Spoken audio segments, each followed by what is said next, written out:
diferença entre o tolo e o sábio, né? Que o tolo fala para depois pensar e o sábio pensa para depois falar. A graça do sábio não está nas suas palavras, e sim nos seus pensamentos. Alguém falou comigo, você tem que andar do lado de gente forte. Eu falei, não. Você tem que andar do lado de gente sábia. Porque nem todo forte é sábio. Agora, todo sábio é forte. Então, a sabedoria é um mistério. Porque a sabedoria está além do saber, né? A sabedoria é uma visão. E o que é visão? É você enxergar o que todo mundo está enxergando, porém de um ângulo diferente. Por exemplo, chegaram para Jesus e falaram, Lázaro morreu. Ele virou e falou assim, não, vamos lá porque Lázaro está dormindo. Estava enxergando o que todo mundo estava enxergando, porém de um ângulo diferente. Todo mundo via a morte. Só Jesus enxergou vida. Uau. Agora eu fiquei emocionado. Eu gosto muito de Jacó. Porque todos nós temos um Jacó dentro da gente. E antes de Deus mudar o nome de Jacó, Deus tem que mudar o seu caráter. Jacó é um cara tão extraordinário que é o único homem na Bíblia que tem 3 nomes. Jacó, Esaú e Israel. Jacó foi o nome que o pai deu. Esaú foi o nome que ele mesmo deu para roubar bens do irmão. Israel foi o nome que Deus estabeleceu. Jacó é aquilo que as pessoas queriam que você fosse. Esaú é aquilo que você sempre quis ser. Agora Israel é aquilo que Deus planejou para você. Então não tem como eu querer ser Israel me mantendo como Jacó. Deus não sustenta a máscara. A máscara não consegue permanecer diante da verdade, porque a verdade não é uma palavra, a verdade é uma pessoa. Lembra que quando Jacó foi encontrar com Esaú, isso é muito forte. Antes de Jacó encontrar com Esaú, ele encontrou com Deus. A Bíblia diz que Deus foi lá e feriu na coxa. Ele saiu mancando. E eu fiquei pensando, por que Deus feriu Jacó? Primeiro, Deus tocou ele por fora para mudar ele por dentro.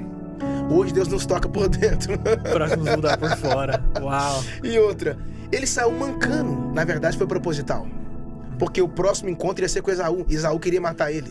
Quando Esaú olhou e viu Jacó mancando, falou, não vou matar. Já está ferido. Não preciso tocar. Deus é capaz de te ferir em uma área só para gerar misericórdia a alguém que queria te matar. Ele é capaz de usar a sua vulnerabilidade para gerar misericórdia a alguém com um coração furioso. Então Deus feriu Jacó para não perder ele. Então assim, Jacó é demais. Jacó é José, né? De José que eu amo é que José sonhou, o padeiro sonhou, o copeiro sonhou, Faraó sonhou, os únicos que não sonharam foram os irmãos de José. Porque os caras estavam tão focados em matar José que esqueceu até de sonhar. Uau.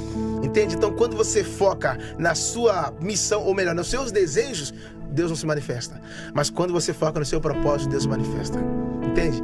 Os irmãos de José perderam a oportunidade de estar do lado do maior governador do Egito. Porque quando eles venderam José para ficar com a herdade de Jacó, eles deram mole. Porque quando eles jogaram José para longe, Deus estava trazendo José para perto. Eita. E detalhe, e você já encerra aqui, quando jogaram José para fora, Deus é extraordinário. Se você pegar uma semente, Cris, colocar ela dentro de um cofre, quando passar 3 anos você abrir o cofre, a semente vai estar do mesmo jeito.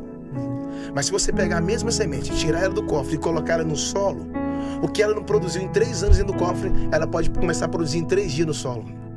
Ou seja, às vezes não produzimos porque nós não mudamos de lugar. Quando os irmãos de José vendeu ele, era Deus mudando ele de solo. O que José não conseguiu ser a vida inteira na casa dos pais, quando ele chegou no Egito, ele se tornou uma árvore de governo. Amém. Mudanças fazem parte. Essa mudança foi o ambiente? Lá José não podia frutificar, então ele só sonhava. Agora no Egito ele não sonha, ele realiza. Uau. Vai ter lugar que você vai ter que lutar para sobreviver, porque o seu sonho incomoda. Sabe o que é o lindo de José? Que quando ele contou o sonho para os irmãos odiaram. Sabe o que ele fez? A Bíblia diz que teve José um outro sonho. Então todas as vezes que você contar o sonho para alguém e eles te odiarem, sonhe de novo. José sonhou 2 vezes. Porque quem dá o sonho é poderoso para realizar, né? Eu não tenho que ficar preocupado com amanhã. A missão de José, por que José sonhou? Porque ele é filho de Jacó. E quando Jacó estava no deserto, ele colocou a cabeça na pedra, também teve um sonho. Então homens que sonham não geram filhos mimados. Homens que sonham geram filhos sonhadores. A primeira guerra começa na mente. Por isso que tem pessoas que dormem cansadas e acordam cansadas. Porque o corpo deitou, mas a mente continuou guerreando. Sabe qual é a maior tragédia? É quando você volta de um campo de batalha, mas a sua mente continua batalhando. Por isso que a Bíblia diz em Salmo 128, que o Senhor dá, Salmo 126, que o Senhor dá bênção aos seus amados enquanto dormem. Há um plano no dormir. Por quê? Não adianta, porque tem gente que está em guerra, mas dentro dele está em paz. O problema é quando você está em paz, mas dentro de você existe uma guerra. Então, quando Jesus acalmou a tempestade, a primeira tempestade que Jesus acalmou não foi a da chuva. Ele falou com os discípulos, não temas. Ele está dizendo o quê? Deixa eu acalmar primeiro as tempestades que estão do lado de dentro.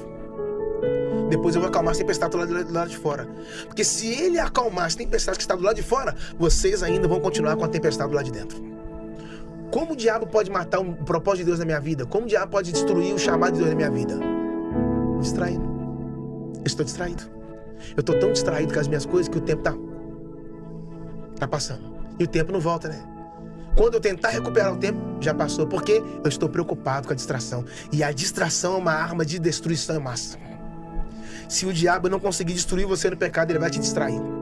Porque é uma arma silenciosa. Você não está nem percebendo. Você está vivo, mas está indo pro caminho errado.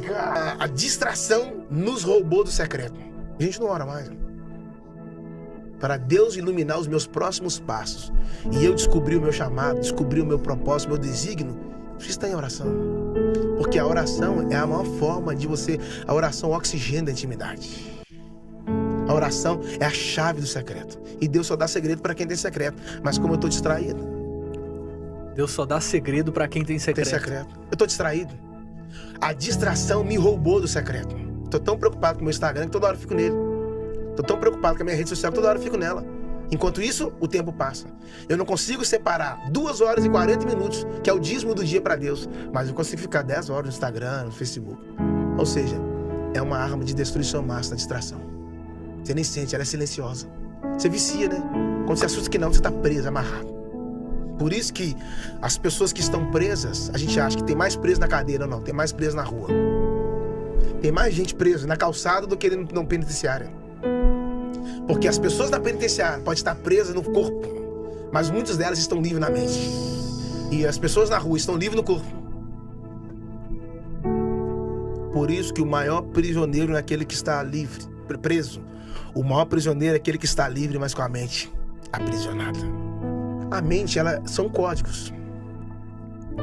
Toda fechadura precisa de uma chave. Por isso, Cris, que você já viu aquela pessoa que você conhece ela a vida inteira, ele é o mesmo cara, de repente do nada a vida do cara faz... Por que a vida do cara dá um tim? É porque uma chave virou lá dentro. É essa chave que vira lá dentro, é o que Paulo falou em Romanos. A nossa mente precisa ser renovada, transformada. Por que a mente transformada? Porque quando você tem uma mente transformada, as suas ações são modificadas. As suas ações mudam quando a sua mente foi modificada. Por quê? Quando o inimigo entrou no jardim, Deus programou o homem no Éden. Colocou o homem dentro do jardim. Deus programou o homem para ser como ele. O inimigo veio e colocou um vírus. O vírus não é para roubar o computador. O vírus é para implantar o sistema dele lá. O vírus nada mais é para implantar a cultura dele. Então Deus programou o homem, o inimigo foi lá e desprogramou o homem. Deus envia Jesus para reprogramar o homem na cruz.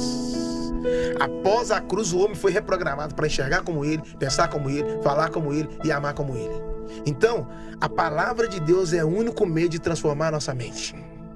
Se a palavra de Deus não mudar sua mente, nenhum outro sistema pode. É o único meio de construir você por dentro para permitir você se reconstruir por fora.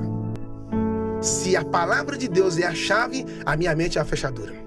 Por isso o salmista falou, na sua lei eu medito, de dia e de noite. Me fala o que está ocupando a sua mente e eu vou falar se você está preso ou se você está livre.